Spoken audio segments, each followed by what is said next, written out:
is up, beautiful people? It's Wolf Brother Mythos, and this is Wolf Brother Hobbies, and welcome to this week's video. And yeah, it's probably going to be a short one tonight. I just got in from working in Louisiana this week, and travel always makes me very tired. Um, but as tired as I am, I didn't want to jump into the weekend without hanging out with some of the best people in the hobby. So I had to come on here and chat with you guys. Good evening, Greg and Ashley and Charles, or afternoon where you are, Charles. I hope you're all doing well. I hope you're having an amazing weekend so far, a kickoff to your weekend. And it is good to see you guys. Oh, I need to add, speaking of Greg and Ashley, we participated kind of in a game where we had characters over on Mini Warmutt's channel. And we played in that 5 parsecs from home. Well, I mean, we had characters where Brian played as us. And whew, it was brutal. The dice were really rolling a little one-sidedly, but hey, that's how dice roll, right? Sometimes they roll good, sometimes they roll bad. But I'm not going to spoil anything for you guys. I would really like for you guys to go check that out. Because it's a fun little game, and it kind of makes me want to do some solo RPG play, because I bought the 5 parsecs book.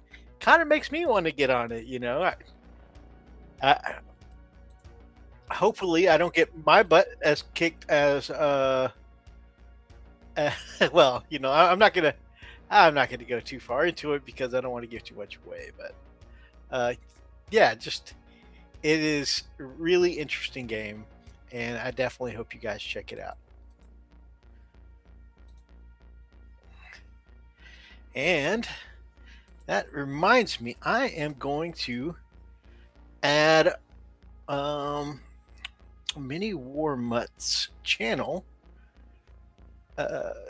and this video to the channel of the week listings.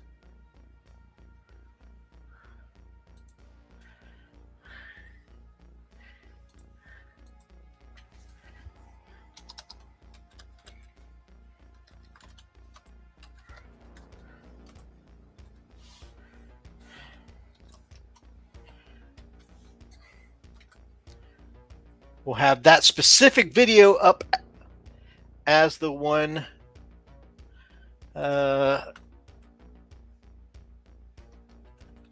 for the one in the description. All right, updating the description. So there.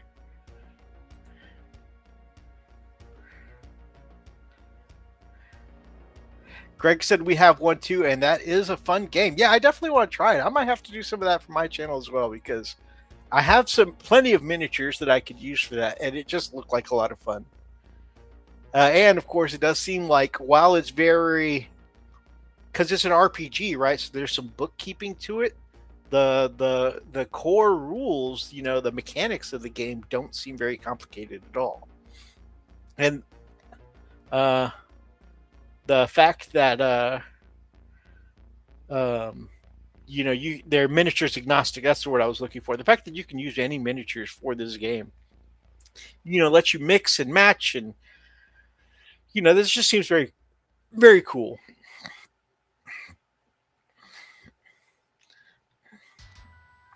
I hope you guys are enjoying your driving around. Hopefully I can keep you some company. Nightbot has put out Rob's last video tutorial, and while I'm thinking about it, Rob is unfortunately once again ill. And that happens sometimes in that school teacher life. Of course, you're exposed around kids or teenagers in his case, and of course anywhere where you have such a dense population of people. So just lots of love out to him, and hope that our brother feels better soon. Hopes he spends this weekend, really recuperating and feeling better, especially since it's possible sometime next week he may have a very big special guest that I'm not going to mention just in case it doesn't work out, but it does look like pretty cool potential for him having a massive guest on his channel. So Greg wants to know if you plan to get the Fallout RPG. That is definitely an eventuality for me.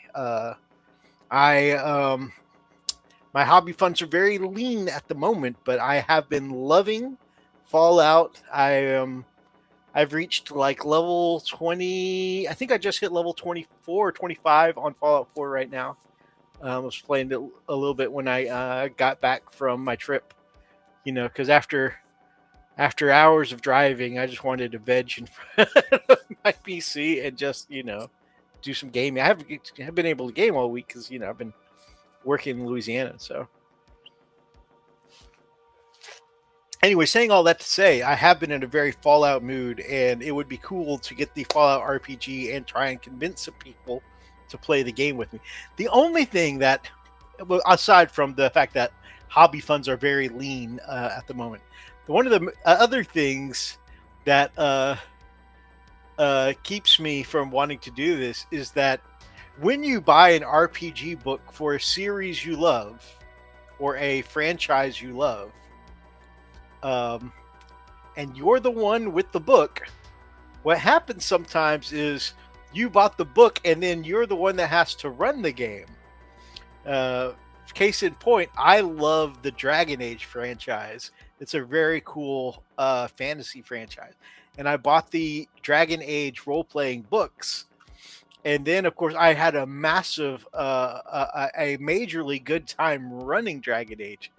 But, I wish I had gotten to play in Dragon Age because Dragon Age is one of my favorite franchises, It would have been cool to be able to play in that fantasy world, in that series, would have been cool. So anyways, I feel like if I buy the Fallout RPG again, if I buy the Fallout RPG, I might again fall into the same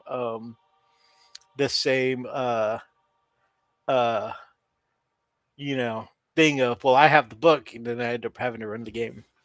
But it would be cool if I could get it and find someone to run it, or even if I had to GM it, it would be cool to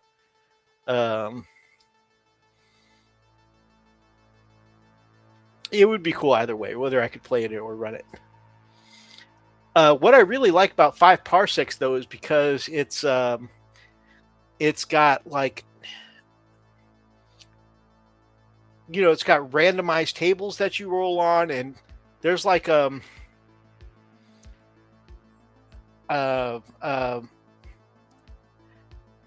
the tables and charts basically make up the way that some of the game plays out without needing a GM or storyteller. Basically, your random chances on your roll of the dice kind of step in for the GM. Now, obviously, you got to flavor it along the way with your own story. But the dice kind of decide what kind of opponents you have, what their response type is, whether they're playing tactically and in cover or whether they're playing aggressively. So that's one of the things I like about 5 Parsecs is that, like, you can run the game and you can play because the mechanics kind of run themselves. That's what I was looking forward to. I have heard other content creators refer to it as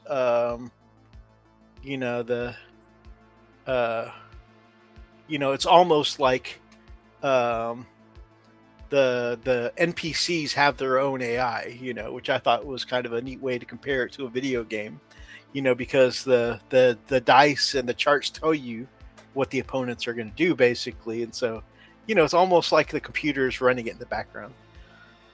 Printing Fallout terrain and figures, just printed the Death Claws. Have the Wary Birds. Oh, is that like the Brotherhood of Steel planes, the vertibirds? That'd be cool. I am interested actually because towards the end of the game, during the course of Fallout 4, there's several factions that open up that you can join, and basically for the end of the game, obviously, as in many video games, one of the factions will come out on top, and of course you get to throw your lot in with one of the factions. So I'm interested to see which route you end up picking in the end. And also, an even more important question, Ashley, is who are you going to romance in Fallout 4? That's the true question. That's the true end game of Fallout 4.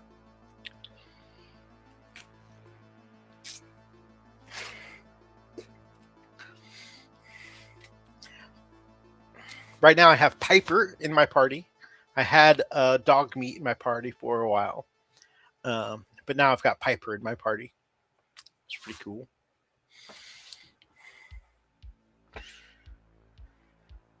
So, anyways, yeah, I played. So as you can tell, I'm running my mouth about Fallout. So I played some Fallout last weekend before I left town, and then I just got back in town. Played a little more Fallout. I haven't had a chance to do any hobbying or painting. I took my box. I always keep a little travel box with me. I took my little travel box of miniatures. Didn't even get to crack it open while I was out of town. Although to be fair, I did go to the gym twice, so I guess I could have prioritized miniatures over working out. But so there's been no hobby update for me this week, and I have Dog Meat right now. Awesome. Dog Meat is the goodest puppo. There's also, if you register an email account with the Creation Club, you can actually change what breed your dog meat is. Obviously, I have a shepherd, so I left mine as a shepherd, but it's cool. You can make your dog meat different breeds and stuff.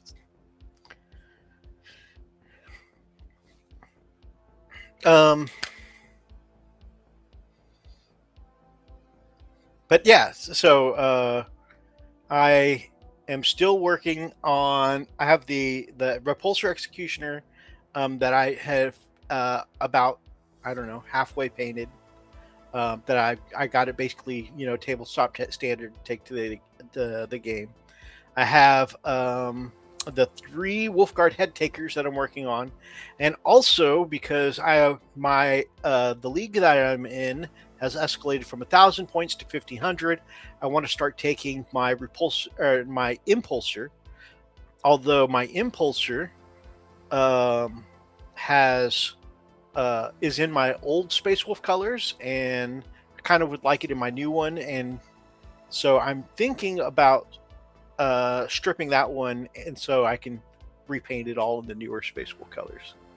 So, that's where I left off. That's still where my hobby progress is, but I'm excited, now that I'm home, to be able to get in some hobby this weekend, and I have a game. I have a game tomorrow. I have 2 potential games tomorrow, really, but for this week in the league, I'm scheduled against Votan and Tau, unfortunately. And they're both going to be at the shop tomorrow. So basically, it's, I'll see which one of them is my opponent tomorrow. And Votan can have scary shooting. I have managed to get a victory, but this was just in boarding actions against this Votan player once before. But overall, the last time I played Votan was at the end of 8th or early 9th. And they just absolutely creamed me, like 2 or 3 games in a row. And Tau, you guys know, I have won against Tau once or twice in my entire lifetime, but I have a very bad track record of just being absolutely shot off the board by Tau. So I'm a little nervous for both of tomorrow's games. I'm interested to see how they go, but I'm not going to lie. I'm feeling the nervous ticks. So we'll see. There are some very good players in my local shop, and like I said, historically, these are 2 armies that I just don't do well against. So On the way, I'm sure I'll have fun. Uh, I gave our granddaughter one of those death claws I printed because she loves watching me play. That's awesome. Hanging out with the granddaughter, and of course, I'm sure you got to. Uh, I It's like the third quest into the game. Third or fourth quest in the game, you face your first death claw. It's a nerfed death claw because it's there for storyline reasons. So it's not as powerful as you'll come encounter later in the game. But even right at the beginning, even as in its nerf state, for third or fourth quest, it is kind of scary. Just like it crawls out of the sewer and it just pounces in your face. So, uh,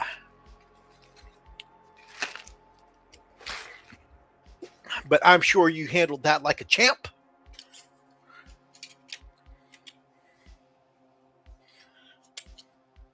I got in a couple of things for my hobby, and both of these were ordered a little ways back, but I have some conversions I want to do because whenever I do Iron Warriors, I don't want a bunch of mutation in the army. I want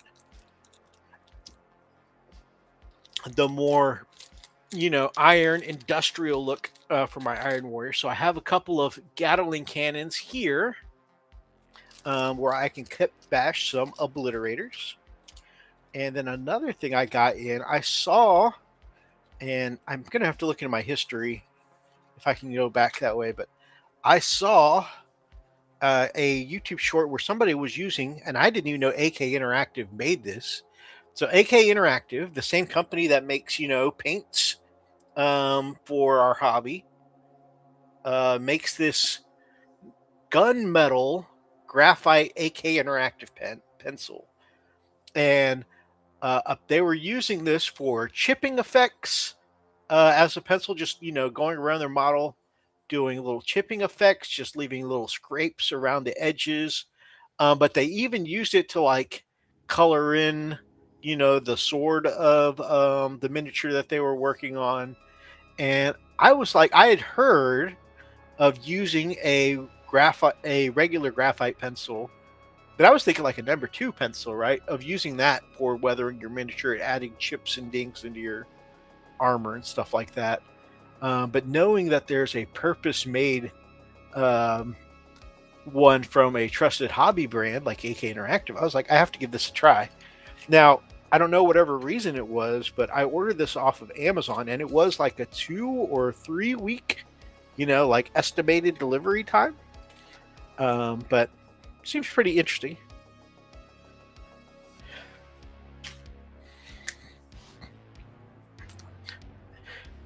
Yeah, you get the Deathclaw early, and you don't really have the guns for it.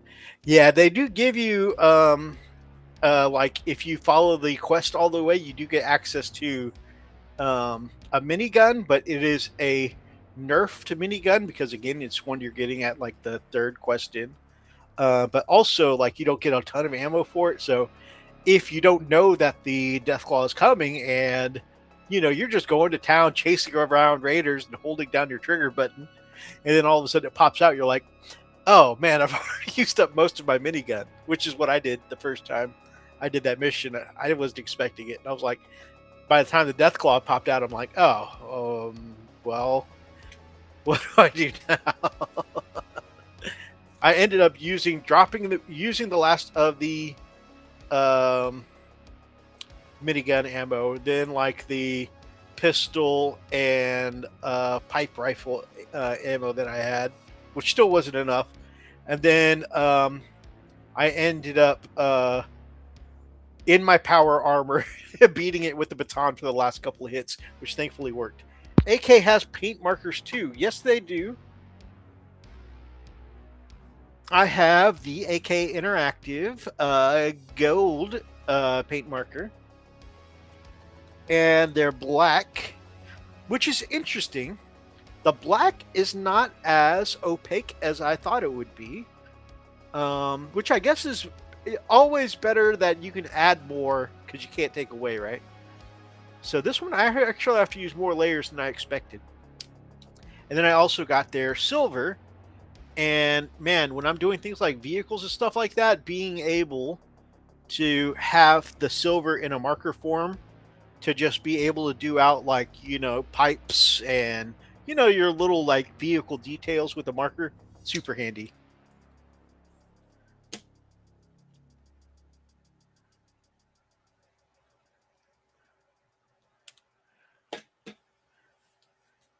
Uh,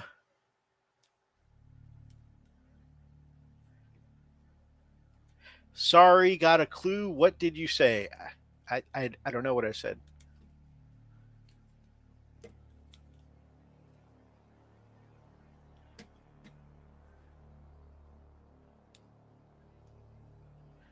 Um, what did I say about what? If you reference what I was talking about, maybe I'll know what I was talking. What I said. I say a lot of things.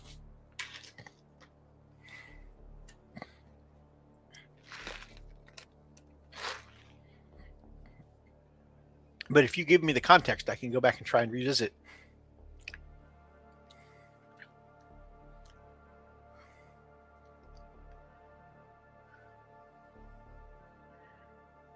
Although it got me nervous now. It almost makes me like, did I say something?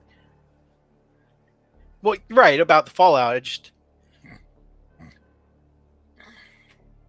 Oh, got a call. What did you say? Okay. I thought I had said something that offended you for a second there, where you're like, "What did you say?" Oh no, no. Okay, so I was just saying I didn't know the Deathclaw was coming the first time that I had done that quest with the minigun, um, and so I just was going willy nilly, chasing down all the raiders and stuff like that, trying to shoot them from up top instead of dropping down because I didn't know at first that you could make a fall from the rooftop in your power armor, and so at first I was trying to, just get angles and I was just expending a bunch of ammo, just mowing down the cover of the Raiders.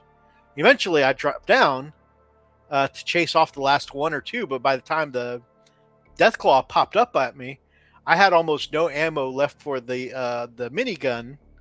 So I had made several mistakes by that point. And um,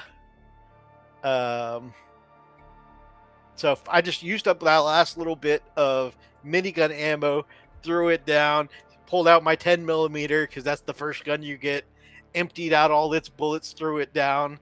I had like a little pipe rifle from one of the raiders. I started shooting at it, and I ran out of that. And then I tried the little like laser musket. I hate those laser muskets because you got to have your charges, but then you got to load it in, and then you got to crank it, and then you get one shot, and then you got to crank it and crank it and crank it again, and then you get one. I hate those little muskets. So I did like one shot, and then when I realized I would have to crank it again, I threw that down, and I pulled out my security baton, and thankfully, uh, I managed to get the last hit before it killed me. But I definitely taken a lot of damage. Thankfully, the baton got him though. Like he'd taken enough damage by that point. I got a bunch of Vallejo paints on a closeout, 99 cents a piece. 99 cents Vallejo. Oh man, that's cool. Which Fallout are you playing? Ashley and I are both playing Fallout 4 at the moment because I had never beaten it, and she was playing it on her channel for a little while. And I'm like, you know what? I need to go back and finish that. And at the time, I had just finished playing Resi 5, and I was like, before I go to Resi 4, I'm going to take a little side quest here and finally finish Fallout 4. And now I'm trying to decide the very hard question. Do I want to end up with Piper, Kate, or Curie? Very strong arguments in all three directions. It's a mystery. I put a lot of hours in that game. It's a really good game. I fell off that roof and freaked out. Yeah, I had no idea that you could jump off the rooftop in power armor.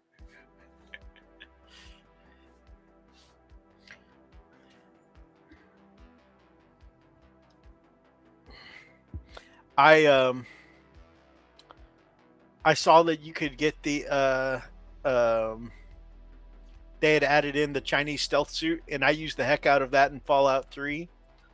So I I think I leveled up to like level maybe 10, which still is kind of early to the part of the map where you can go get it. Um, but I decided to, like push it a little bit, and I went and picked up the Chinese stealth armor because I loved it so much in Fallout 3. And I've been playing mostly, basically I've been playing like Skyrim. With the Chinese stealth suit, I've been basically playing a stealth archer. Between that and Witcher 3, which were my main spare time takers, and Skyrim, of course. The other stealth archer game.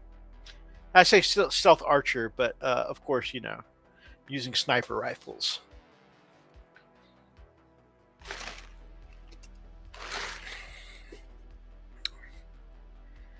I never found that.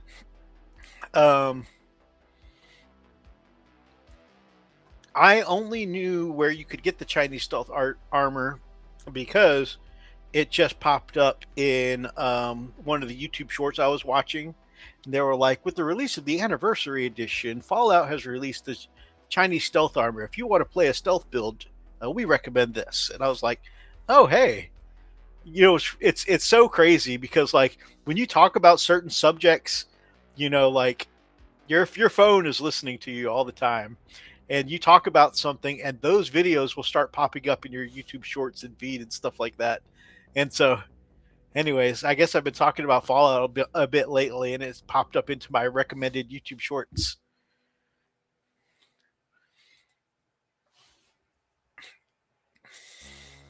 Oh, something. I don't have the head takers with me because they're currently packed up in my travel bag. I haven't even unpacked my bags yet, but I did also start to put in a little work on the lieutenant or the battle leader here. And Gamesburger, I think you were the one who put me onto this. I was mentioning how I didn't want to do the bright red robes because I thought they would be distracting on my wolf priest, and you had mentioned that you did the rune. I think it was you who mentioned doing the robes in the space wolf armor color, and reversed because the chaplains and wolf priests have black armor. And I was like, oh, that juxtaposition is actually really cool. So, Zai, my man, welcome to the algorithm, brother. Exactly. Another settlement needs your help. I'll mark it on your map. No! Damn you, Preston Garvey.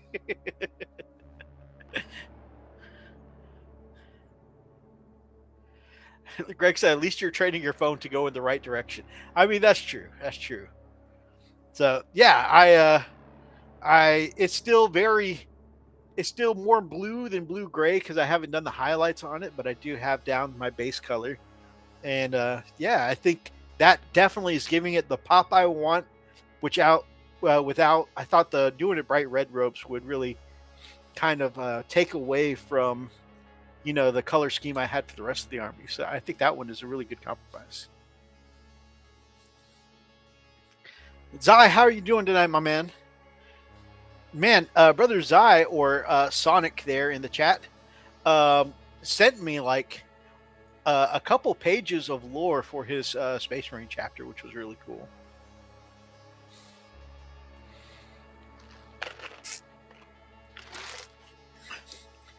And his Marines are very, very well studied at the Scholar Progenium. So they are all tactical geniuses.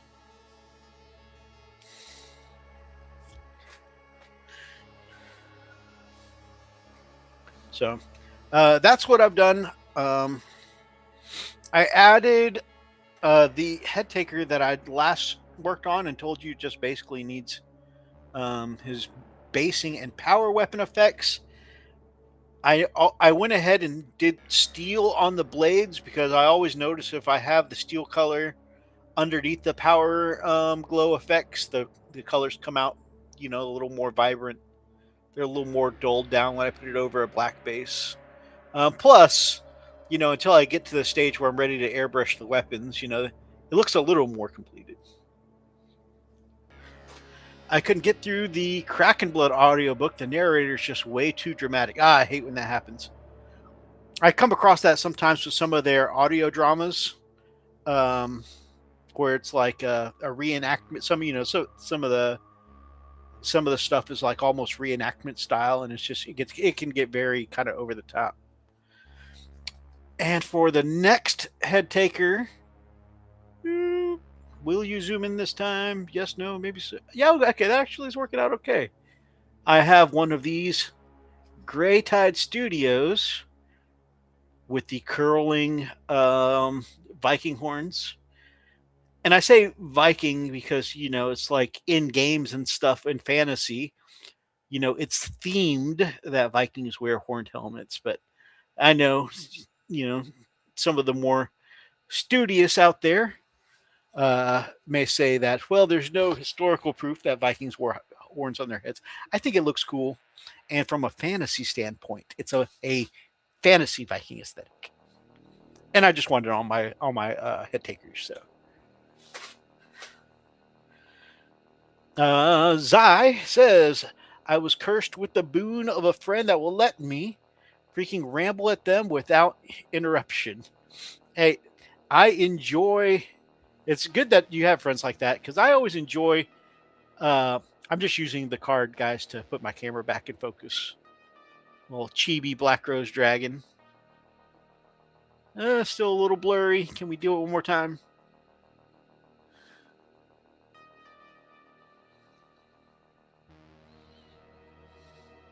A little bit better. Thank you, Black Rose.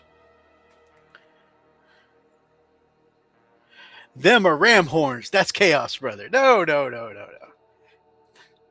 It's just an aesthetic choice. But yeah, I enjoy having friends like that too. And sometimes often I enjoy being that friend for someone just because I always love watching somebody be passionate about whatever it is that they enjoy, so like even though I don't often play like I love things like some of the gotcha RPGs. I love watching them. They have great art, great story, great music.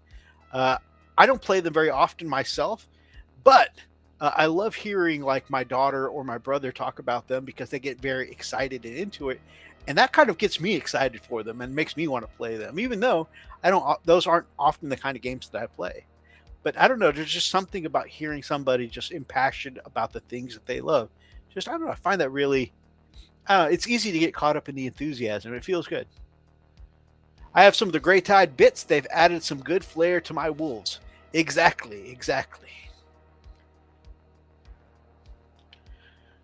Yes, I need to get my printer back going because I would like to incorporate more Grey Tide Studio bits. Okay, we're heading out. Have a great rest of your show. You have a great night too. I hope you had a good drive.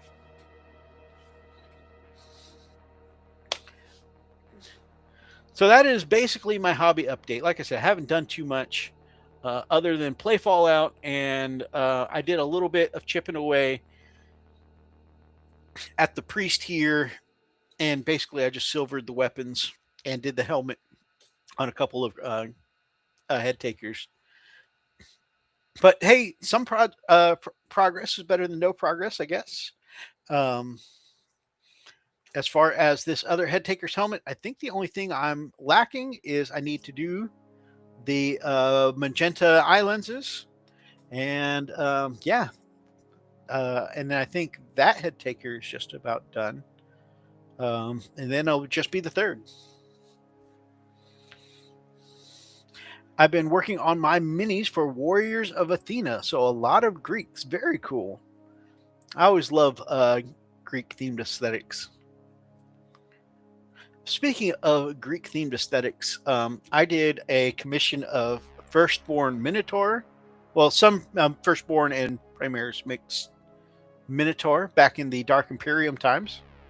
A while back, And now that there are so many more options for 3D printing custom bits to add different flair and flavor to your miniatures, man, I would love to go back and, not that I necessarily want to paint a whole other vanilla Space Marine army, i.e., Minotaurs, but it would be so cool if I could do that army again, just with the way it's more easy to dramatize, an army. Man, being able to do the Minotaurs now with all the access to bits and flavor that we have, all the different designs would be so cool. And why do I keep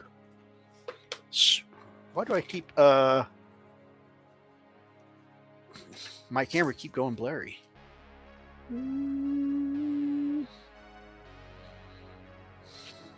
Okay, there we go.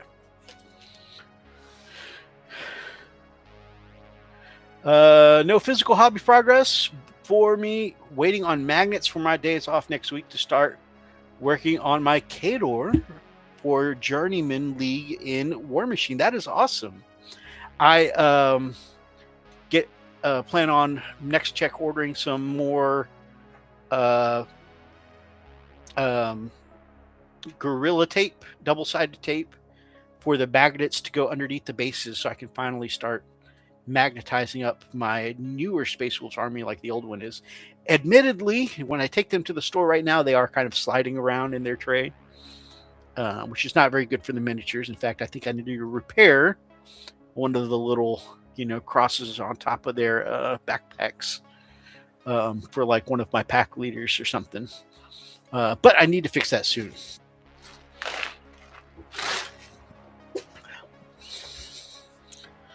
All right, so we have, actually, Zai, my man, one day, I have always liked War Machine figures, and I have never learned how to play.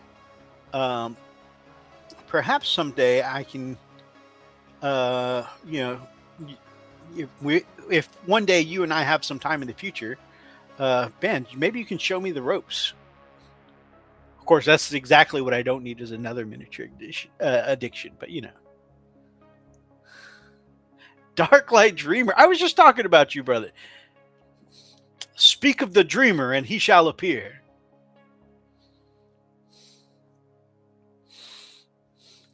What do you think of the new look, Darklight? It was a bit of a shaving accident, but I rolled with it.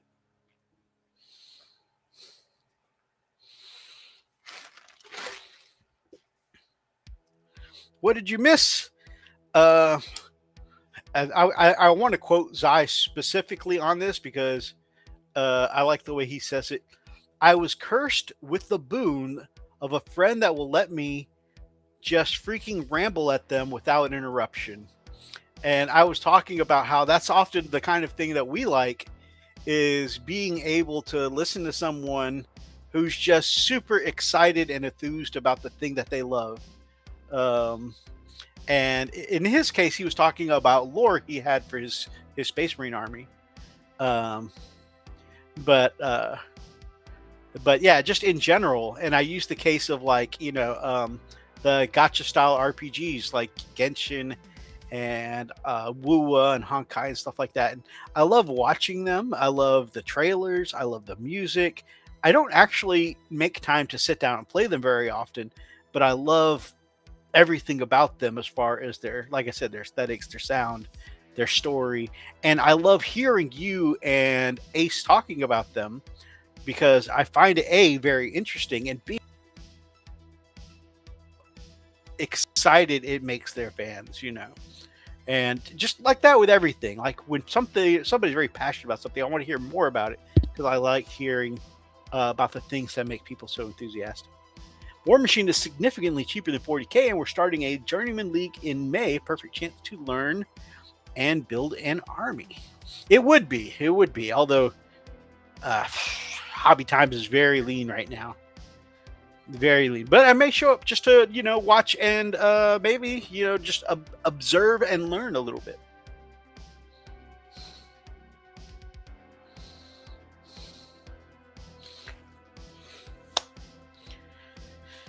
So, oh, and I talked about playing some Fallout. Um, Fallout 4 specifically is what I've been playing. So, just thought I'd mention that to another resident video gamer here in Darklight Dreamer, former YouTube Let's Player, professional. And we were just kind of talking about our hobby of the week. So, you want to let us know what you've been playing? That'd be cool. I am going to jump to. We are at about we got about 45 minutes left in the show. So I am going to move on to channel picks of the week. Nothing makes me sadder than when someone starts getting really excited about talking about something they love and then shut themselves up because they're conditioned to believe nobody cares. I hate that too.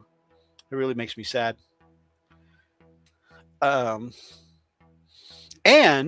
I recently have found out that I have done that to someone before, a couple of times without meaning to, but sometimes in getting impassioned about something myself, I express my opinion so fervently. Sometimes I don't realize that I've stepped on someone else's feelings, so I need to watch that myself. I have the Frostgrave Wizards box and the Atlantic War Games Survivors Box 2 coming in the mail. That is so cool. Frostgrave is another game I bought the book for. I always intended to get into. It's such a fun game, it seems like, and just never got around to it. Of course, part of that was, life circumstances changed because I had a group of people I was going to play with, and then when life circumstances changed, my wife and I ended up moving 2 hours away, and then by the time we moved back, the people at the local shop weren't really the same. Our core group of weekend gamers at the local shop wasn't the same anymore, and kind of like I missed out on the window of people that were going to play in this. But definitely, Frostgrave is another one. I have just like 5 Parsecs. I have the role-playing book. I would love to get in on that eventually in the future. So that was my treat this week. Sounds like a nice treat indeed. After that, got to slow way down with the hobby dollars. I feel in that, brother. I feel that. I have 2 gift cards for GW that I've been saving since Christmas, and I think I may be using them this weekend. So we'll talk about that here in a little bit. Plus, I have a lot of terrain I need to work on. Terrain is always good to work on. I just finished Dogmata myself. Got the true ending of that. Very cool. Congrats. Started Little Nightmares Alerted Echoes VR. I didn't even know Little Nightmares had a VR game. Oh man, that must be crazy with that art style in VR. And really excited about Neverness to Everness coming out this week. I haven't even heard of that one. That's cool. I'm moving more away from GW and to Frostgrave, Stargrave, and other systems. While I have other systems I'm trying to work in, and thankfully it's because part of it's because I have a good local community that I enjoy playing the GW games with, but I don't think I can ever get rid of GW in my personal. At least now, I love playing as much as I enjoy painting and whatnot. So I don't think I will be moving away from GW myself, but I can totally understand why some people are. Painted the Goblin King and 2 minions from The Hobbit. That is cool. Look good enough. That sounds great, Charles. All right, I got a couple channels of the week I'm going to take a look at. The first one, let me move this over here. And then we'll go to share screen. Some of you may already know this gentleman. This is Mini Warmut.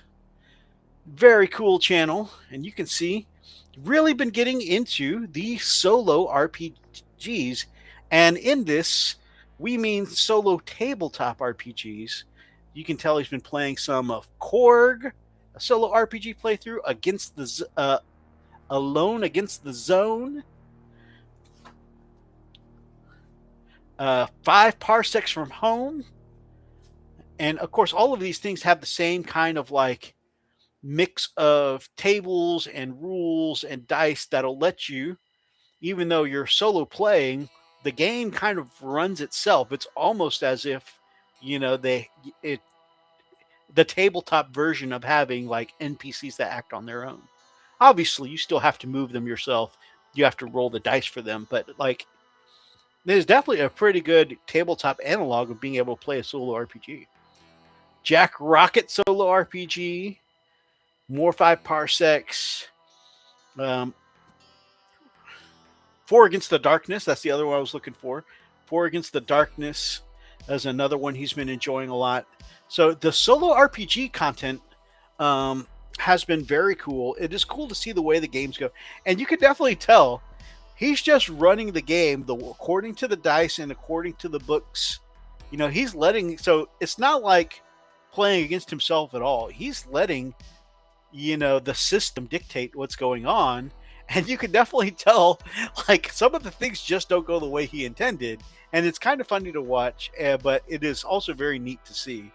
And I'm kind of getting excited watching some of this stuff. Like, I'm kind of like, maybe I want to start exploring a little bit with some solo RPG in on my channel. You know, if like I ever, you know, like maybe I can get back into recording, you know, some actual tabletop stuff. It might be pretty cool. I just watched that Zone video. Oh, that's cool.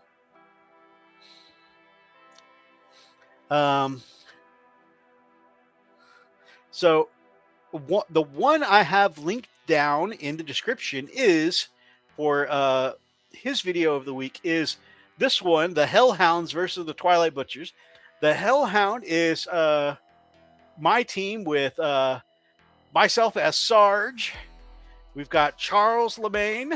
We've got Charlemagne, and we've got Greg from Gamers with Coffee as Doc, and Ashley from Gamers with Coffee as Trix, and we're the Hellhound crew. And yeah, our first foray as mercenaries did not go very well. We are some of the worst mercenaries in the business at this point. I'm not going to give too much away, but definitely check it out. It is kind of amusing. Like, it is almost comically bad how bad how our dice roll. Like, it is interesting. Have a great night, Charles. Rest well and have a good weekend. I think it's probably a cool game. I just have so many game systems I can't get distracted. Oh, absolutely. So definitely, I recommend checking that one out and seeing how things go on this channel. And watch us get absolutely the crap kicked out of us. If we get you into War Machine, we're making a battle report for our first serious game. Even if I have to edit it myself, that'll be cool. That'll be cool. Heck yeah, I would definitely put some War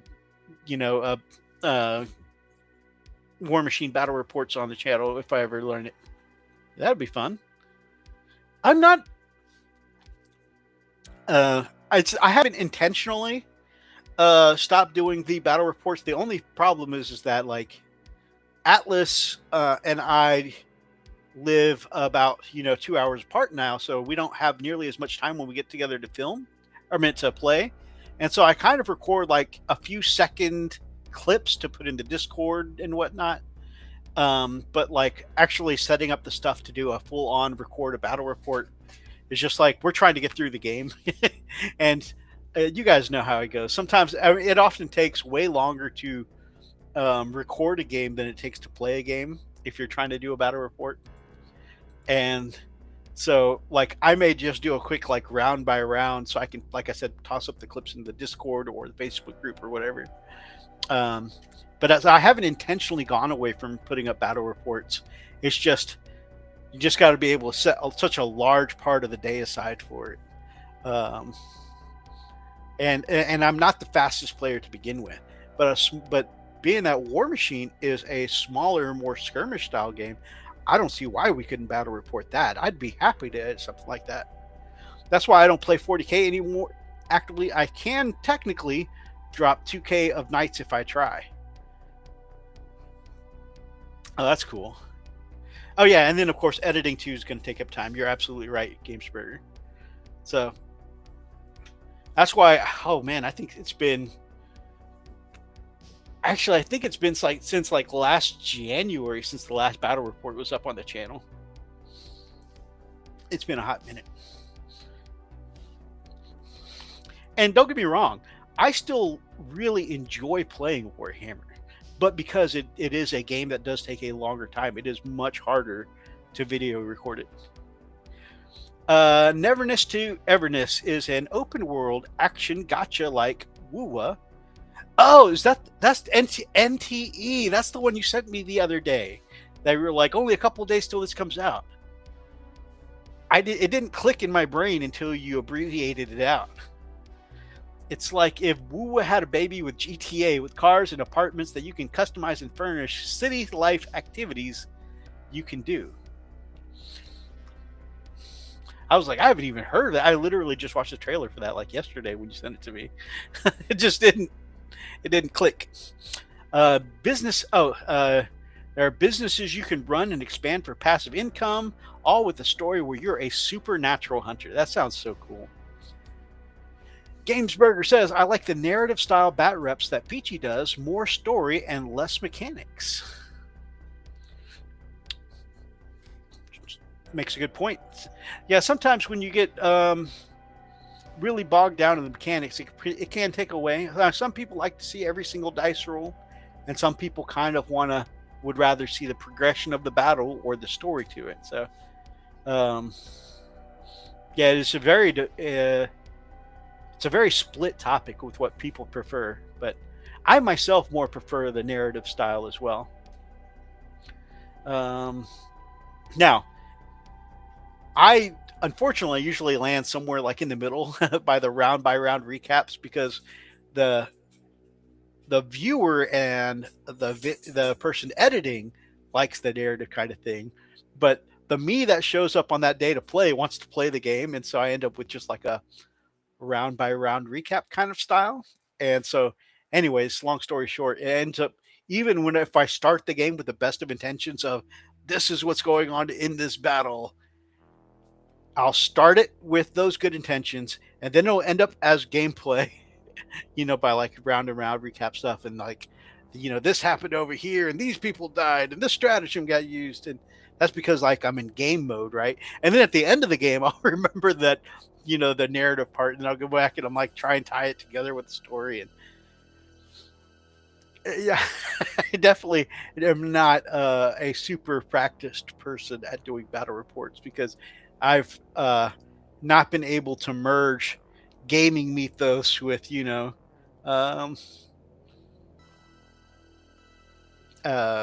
story, filming mythos. The narrative style ones take a lot of work. I think all battle reports honestly take a lot of work, and that's why I am such an amateur at battle reports, because like the people who really like make them work put on so much work, and it's very like impressive the amount of work that goes into it, and they make it look so good. There's gaming, and then there's creative content. Exactly. I tend to flop somewhere in the middle. You almost need two teams for each of those. That's a really good point. All right, my other channel of the week this time goes to a channel that I have covered on channels of the week before, but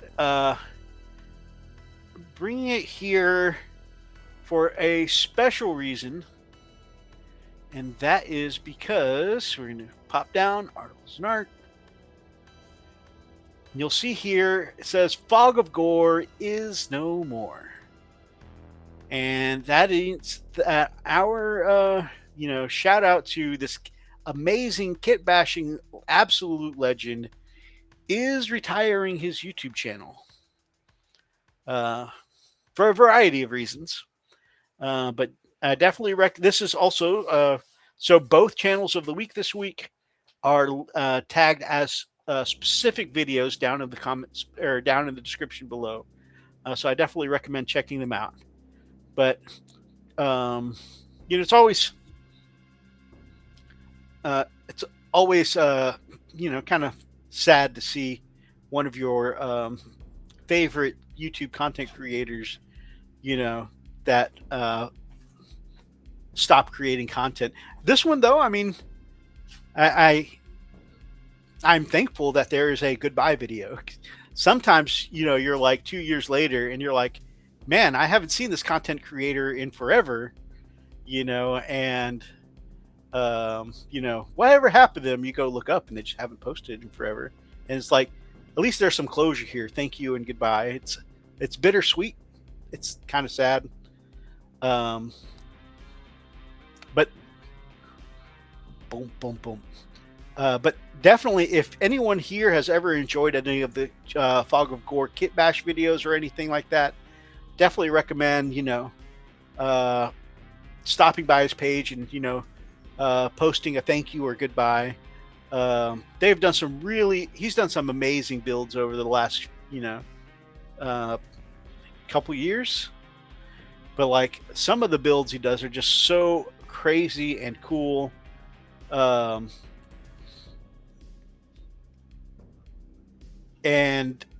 it's a mix of things, but like overall, like it's the trend has reversed, and instead of like bringing in money to pay for the channel, now it's like he's having to spend more to keep the channel going. And it's just getting too expensive for him to keep running it the same way he runs it. But then also, like, not each video that comes out is performing not as good as the worse than the last one, with some different spikes here and there. But for his videos to steadily be declining for the past year, he's basically kind of had to make the decision on whether he was going to change his content from the thing he likes to do and make it more influencer heavy, or if he could going to keep on hobbying the way he likes to hobby and just not put it on the internet anymore. And so in this case, he's chosen to keep doing the thing he loves, and he's just not going to run the channel anymore. And I gotta say, I can respect that, and instead of putting out a more diluted version of himself, he's going to choosing to keep doing what he loves, even if it's not on channel more, is a kind of cool and brave decision. Sometimes those content creators suddenly have a computer that dies and they're too broke to afford a new one because of the economy. I think I know someone like that. That's true. That's very true. I do miss the Darklight Dreamer channel. It's happening a lot in gaming and D&D, hobby spaces, etc. Yeah, I have noticed more content creators hanging it up. And like I said, not always with at least a video for closure and a chance to say thank you and goodbye. So anyways, I'd like to recommend anyone watching this, just also one of the things is like some hobby negativity where, he puts, 30, 50 hours into a build or project and kit bashes and, trying to put his own unique spin on things. And he said that he's had some of the, actually, like his content section is constantly flooded with the actually guys. Actually, you shouldn't be painting rust at all because ceramite doesn't rust. And it's like, yeah, I can understand where it's like, you spend, 50, 60 hours on a project and the person doesn't comment on the video or the build or whatever. They're just, actually, it's like, I can see where that would be frustrating. Oh yeah, I don't think he's taking the videos down, so I definitely recommend checking him out when you get some spare time, even if he won't be active anymore.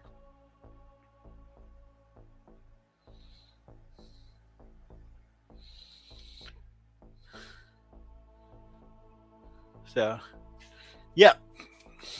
Unfortunate, but an 07 to this legend.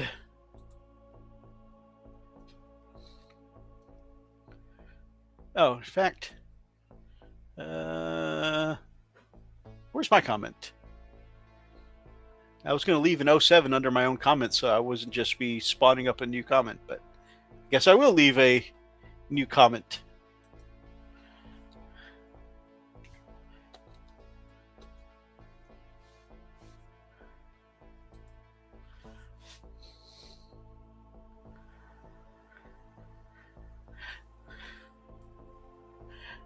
Well, actually, I could field an entire army of Feline guardsmen and still be canon.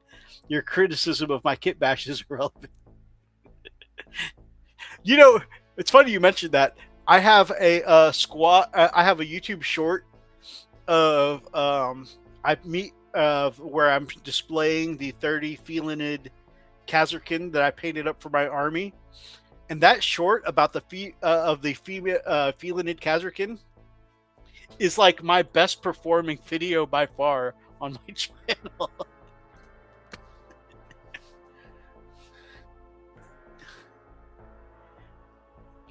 Basement dwelling Reddit mod types do be in the comments sometimes. You right. So, yep. So farewell to a legend there. We got 30 minutes, and I think real quick, I want to check out just a little bit of the news, because with me traveling this week, I haven't actually spent much time in the news at all. Normally, you guys know I stay glued to the Warhammer community and to the Auspex Tactics page, and I'm usually on top of the Warhammer news. But when I'm traveling, it's like I just don't have the headspace to keep keep it all in my head.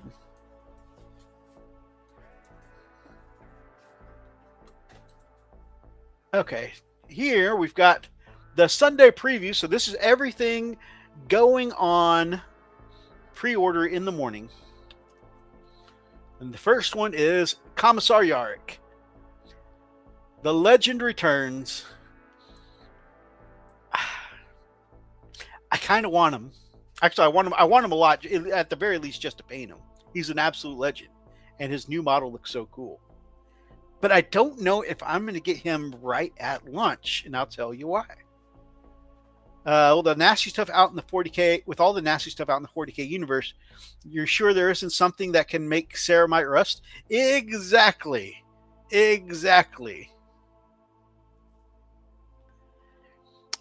But Yarrick's new model looks absolutely amazing, and I will be painting it up for my guard army at some point.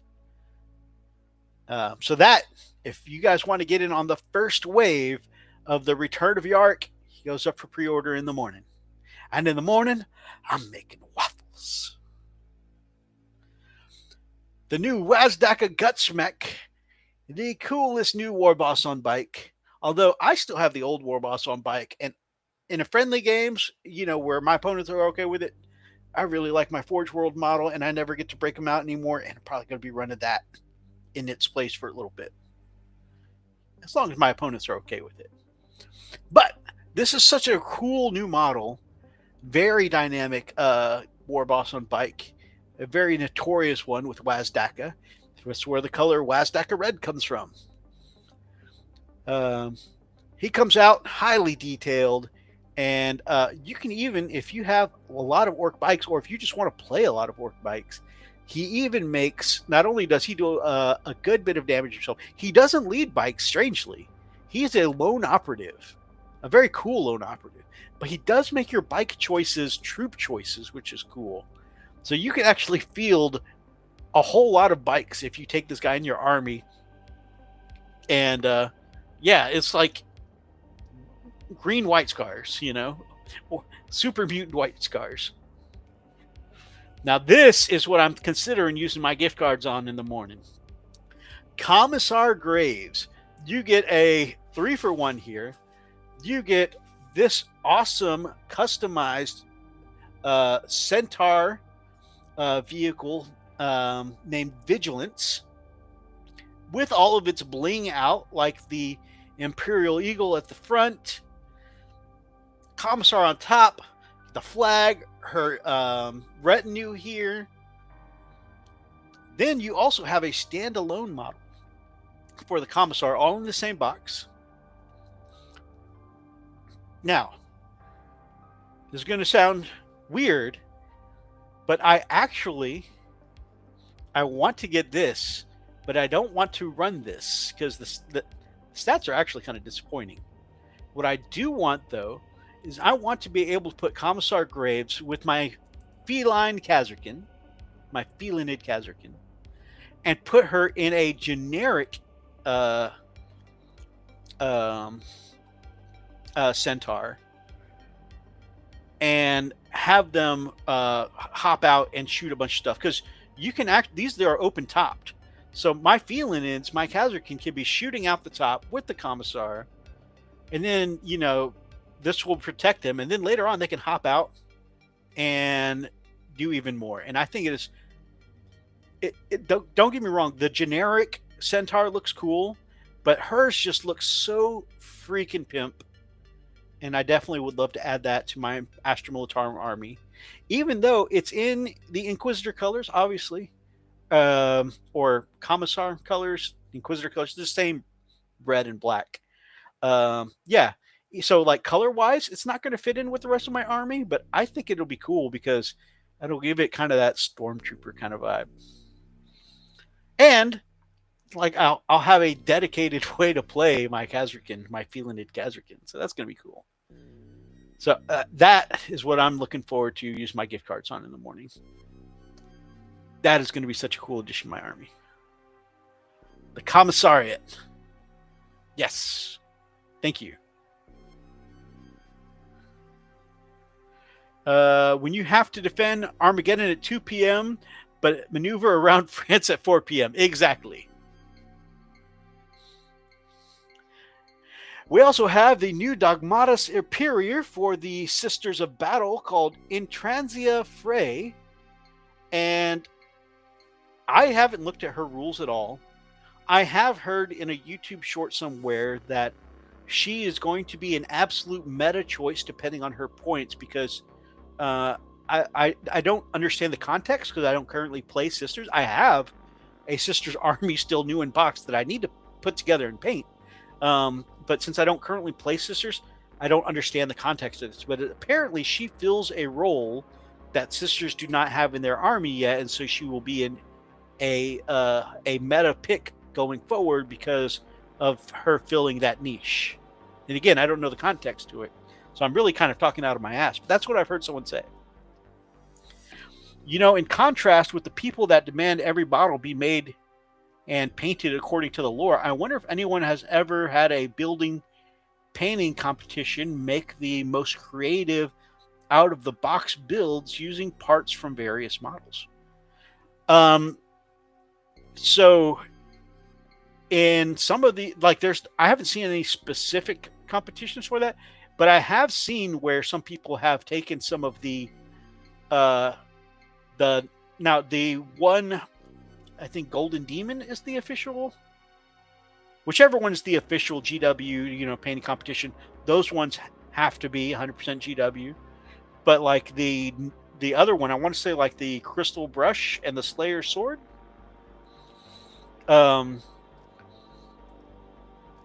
Those ones are more expansive, and you definitely see a lot more like creative takes on things.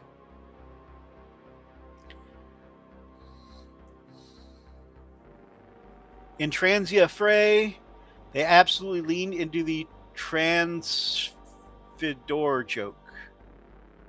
Transfidor. I am too dumb for this joke, and it's going over my head.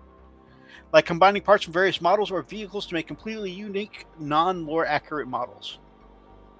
That would be really cool, though, to see that, like, really original takes on things. I would like to see a competition like that, Darklight.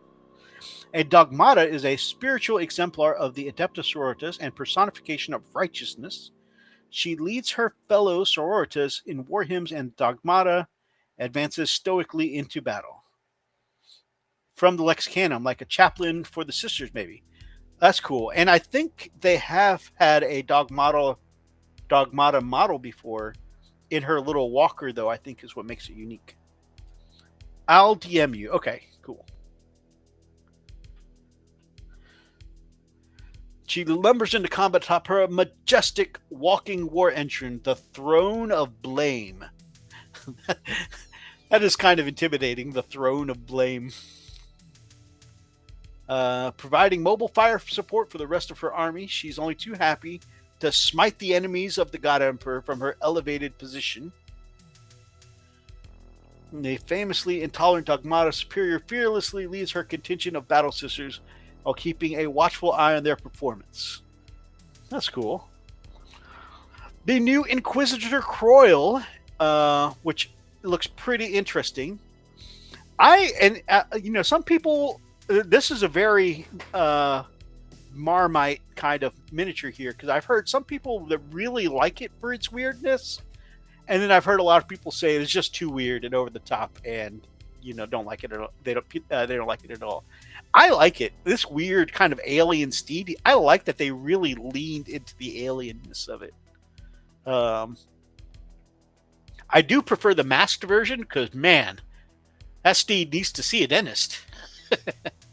But it is very cool.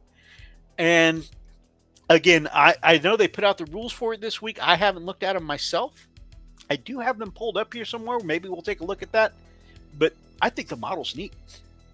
This isn't going to be something I rush out to get. Like, I want to pick up Commissar Graves. But it's definitely on, like, I'll probably paint that at some point, eventually. Or to quote Raj from Big Bang Theory, watch out, ladies. We're coming for you eventually.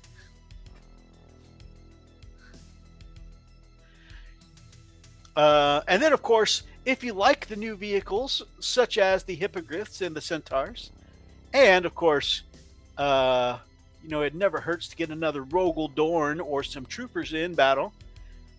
You can get the new Armageddon Battalion, Astra Militarum, this week.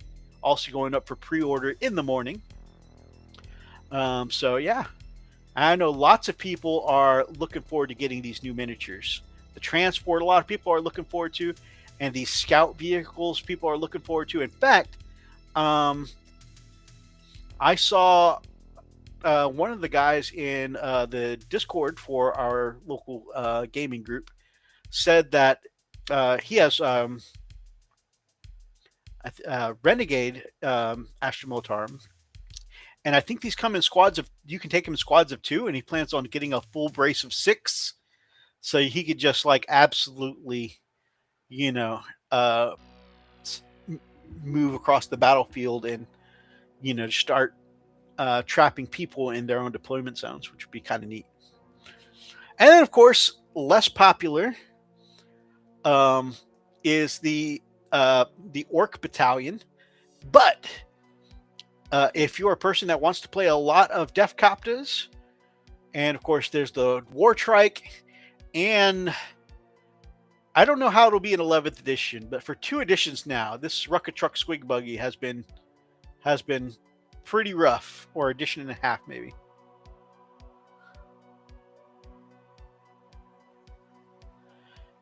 The Scouts sold me that I'd want to pick them up.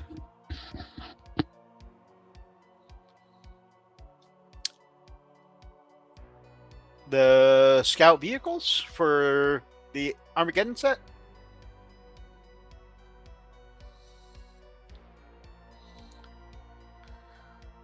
Oh, the fact that they scout. I don't. So they're referred to as scout vehicles, but I don't actually think they have the scout word. I think they just zoom very fast up the battlefield. I didn't really catch the news. I just saw a little blurb about it in YouTube Shorts. And like I said, I've been traveling this week, and I have not admittedly made the time to sit down and really look, study the stats of the stuff that have come out. Oh man, I don't know how I feel about this unless they plan on boosting flyers in 11th edition and giving them some time to shine. I'm so torn because the Corvus Blackstar is one of my favorite looking flyers in the game. Aside from my absolute favorite is the Xiphon Interceptor. But after that, I love the way the very like stealth plane look of the Corvus Blackstar. It looks so cool. However, flyers are so terrible in this game, and it takes up. Look at it. You only get a handful of miniatures besides the big ass vehicle, and flyers are so bad in the game right now. Like this, I hate this for Death Watch because it is not a good box, and I'm afraid that the poor sales from this one will make GW, because there was a whole thing earlier this edition where they stopped supporting Death Watch and rolled them up into the Inquisition Codex, and then the fans retaliated, and so they gave them back the index and made Death Watch their own army again. Because of the amount of support that was shown, I'm afraid that with this box, if GW feels like they didn't sell enough of these Death Watch boxes, they'll be like, nobody's playing Death Watch, we can close them out again. Like this could be a setup for failure here, I think. And all because, like, as amazing as this looks as a flyer, like I have one of these that I still need to paint up.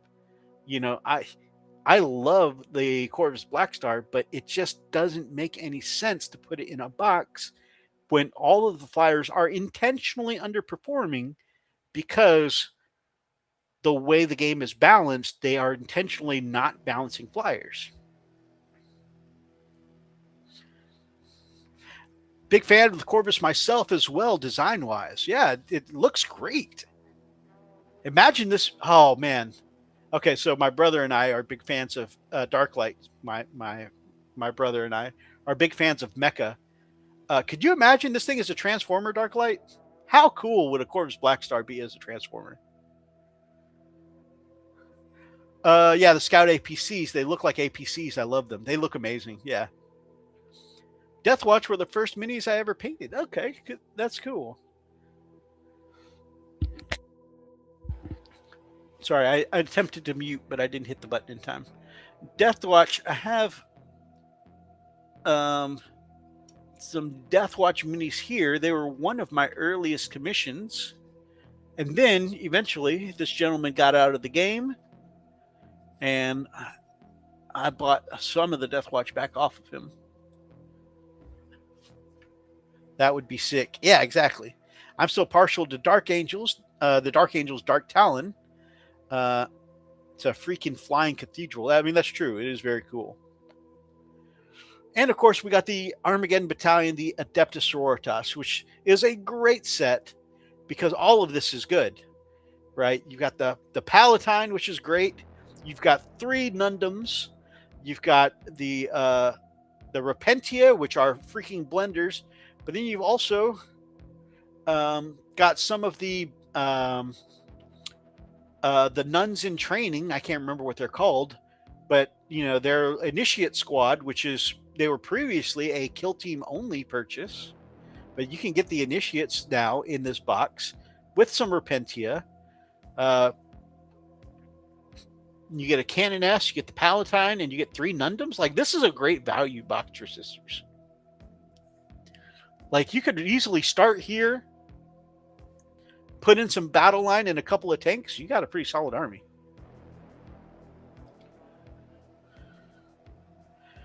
Of course, I also love Eldar vehicle designs. Exactly. They are very sleek. I love that Commisar Yarrick is like not just Astra Militarum dice. Commisar Yarrick is getting his own dice, and they look pretty sick. They are pretty pimp indeed. Gazgul Thraka dice.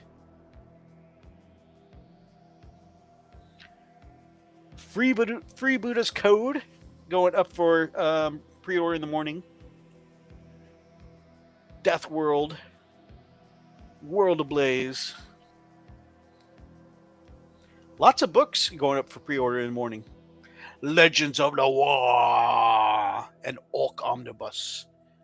Ooh, a Yarrick Omnibus. You have to get that eventually. Once again, don't worry, we're coming for you eventually. I guess Tau look good too, but they're Tau. Yeah. Again, as someone who loves us, I talk a lot of shit about Tau because they kick me in the nuts all the time. But they do look amazing as someone who loves mecha. Demolisher. Oh man, so many good card books.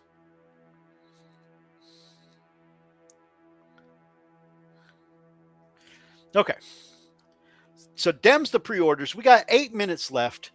So I'm going to end by looking at...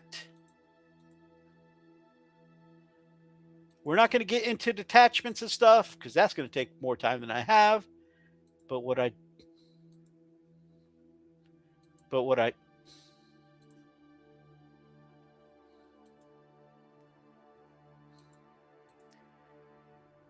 did I accidentally delete the page I was looking for? Okay. Mythos is going to search real quick.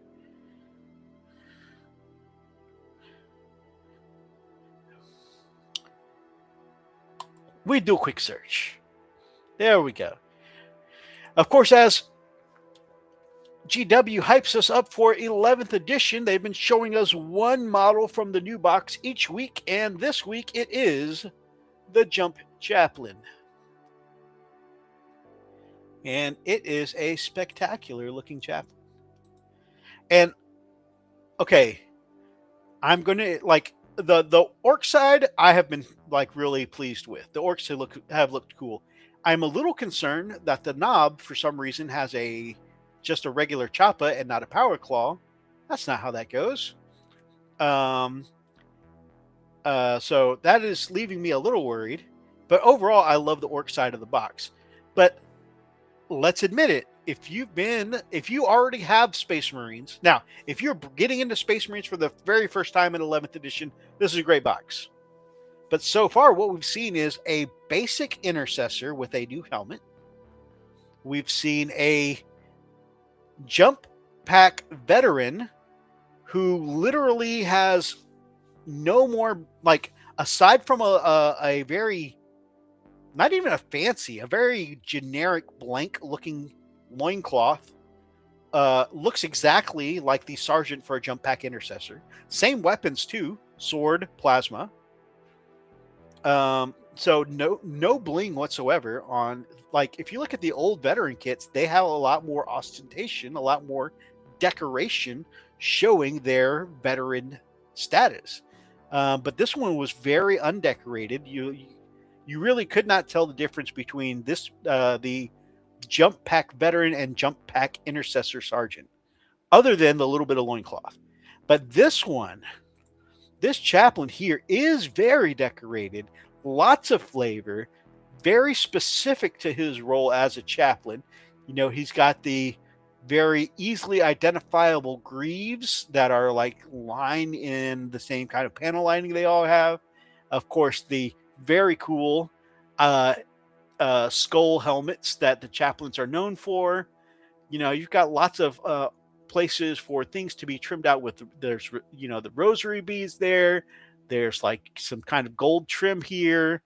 You know, his loincloth is made from you know, the prayer papers, the Oath of Moments. So yeah, he's got extra, you know, he's got like what, extra prayers here, extra prayers here, extra prayers here. He's got a whole loincloth of Oath of Moment, you know, papers. You know, he's got the chest piece with the ribs that say chaplain, and of course the Crozius, his staff of office that he uses to beat fools with. This guy is blinged out and brings the exact amount of bling that one would expect from a noble character like a chaplain. You can see him from the back. You know, you hate to see him go, but you love to watch him leave, right? He's got the words of the Emperor here. You can see his loincloth from back again. They're not just in front of the loincloth. His loincloth is made from all of those Oath of Moment papers. Even the backpack's got, you know, special chaplain, you know, the iron halo spiked crown on top of the skull. Lots of bling here. I appreciate the amount of detail. And then for the flight stand, of course, you have, and this is something that the third-party modelers have been doing for a while, where instead of actually having a flight stand or a piece of rock they're jumping off of, they have like an arc of smoke plume that they're using to connect the ground to whoever is on the flight stand, which I think works really well here. It's a style that we've seen on third-party models before, and it's cool that GW is incorporating it into their work now. The Purity Seal loincloth is cool. Yes, Purity Seals, that's the word. I don't know why the word Purity Seal just wasn't coming to mind. I still like the Firstborn Blood Angels Jump Chaplain with the wings on the back. Oh, yeah, for sure. It is kind of crazy that they've done away with the wings in general for, like, you know, like the Sanguinary Guard and stuff like that. But it's a cool model. I'm looking forward to this one. I have a squad of Jump Pack Intercessors in my Space Marines, or in my Ultramarines. I don't know what army I would use this. I do have some Blood Angels I still haven't assembled and put together. Maybe I will use this for Blood Angels. And it will be my, what, 4th Space Marine army? I may have too many Space Marines. Space Marines! I'm going to say, I love the aesthetic. I need to paint my Termy Chaplain and my Chaplain on bike. Those are very cool.